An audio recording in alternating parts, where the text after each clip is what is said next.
If you've come to the Children's Studies program, it should sound very familiar to you, this next idea, that everything that happens is context sensitive, that the social understanding of an environment is largely based on context, how you enter into that space and how others enter into that space, and what of course is privileged in that particular space based on time and space.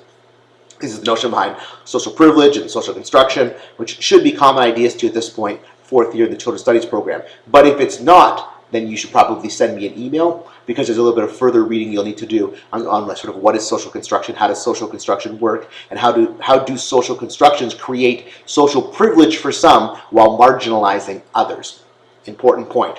Core to understanding cultural studies, core to understanding contemporary children's studies, and core to understanding the relationship between youth, young people, and digital technology. So building on that, then, in the section on identity, we have this idea introduced to us from Boyd about managing multiple contexts, not multiple personalities. Like maybe some older theorists would have thought that we have different personalities that we display at different times in different digital spaces. But the reality, I think, maybe is what Boyd is positing is that all of these different faces belong to the same person. So it's like one die or dice, that you have that you roll when you play a board game. You roll the dice, and there's numbers 1 through 6 on them, and you roll the dice. Well, on one face of the dice, you have the number 1, and another one you have the number 2, 3, 4, 5, and 6. Still the same dice, but it has 6 different faces, and each of the different faces has a different value. And depending on when you roll it, which face you see, you associate that with a different value.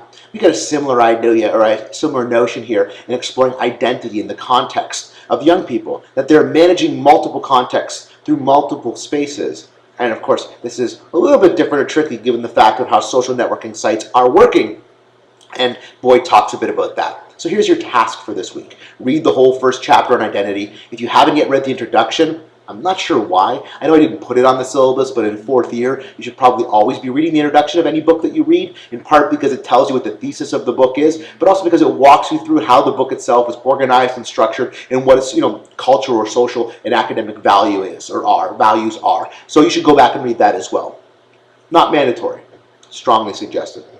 So read the section on identity, and here is your task then. Take that and put it up against the United Nations Convention on the Rights of the Child from 1989, which again, by fourth year university in the Children's Studies program, you should be very familiar with. And if you're not, send me an email. You've got a bit of further reading to do. The UNCRC. In particular, the UNCRC, I want you to think about 4 articles. Article 12, Article 13, Article 16, and Article 17.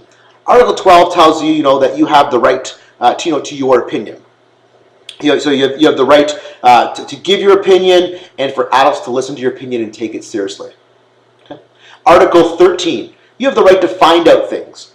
You have the right to share those things and what you think with others. And you can do this by talking, by drawing, by writing, in any other way, including posting, emojis, etc., Instagramming, whatever it may be. All right? Unless it harms or offends other people. So 12 and 13. And then let's take a look at the other 2 articles I want you to think about. 16 and 17. Article 16, you have the right to privacy. And 17, you have the right to get information that is important to your well-being from radio, news, newspapers, books, computers, and other sources. Adults should make sure that the information you are getting is not harmful, but they should also help you to find and understand the information that you need. I want you to look at those 4 articles. I want you to read the section on identity from Dana Boyd. And then what I want you to do is create a quick little YouTube video like this. No more than 2 minutes. 2 minutes maximum. No need for a bunch of flashy stuff. Just you and the camera and you sharing your ideas. And here's what I would like you to do.